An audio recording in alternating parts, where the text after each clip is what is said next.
Hey, I'm Dr. Luke from Motion Equine Centre. I'm here today with Buddy. Now Buddy has a mismatched hoof conformation. So he has one foot that's upright and one foot that's flat, or a long toe, low heel foot. His upright foot is pretty significant. We have him in a wedged heel heart bar on his flat foot to give him some frog support. And on the upright club foot, he's in what we call a rail shoe with a rocker. It gives him about 12 degrees of heel elevation.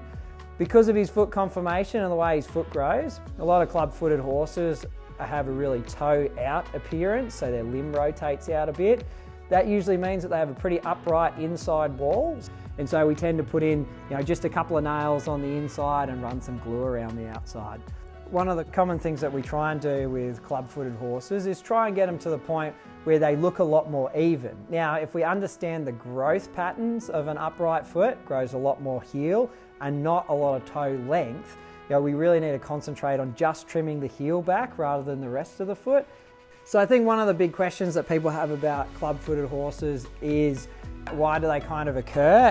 Now, some people think there's a genetic component, which there likely is, but other things, mainly in their first year of life where they're growing, play an important role. So if a horse with the genetics to have a club foot goes through a rapid growth spurt, sometimes that can mean that the long bones lengthen a bit too fast and the tendon becomes tight or shorter.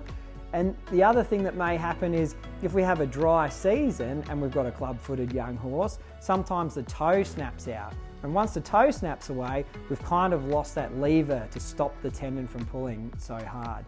So they tend to develop this sort of club foot. Most of those horses will also have a back at the knee conformation. So overall, if we're dealing with a club-footed horse, we just need to have a look at all the other different things that can be associated with it.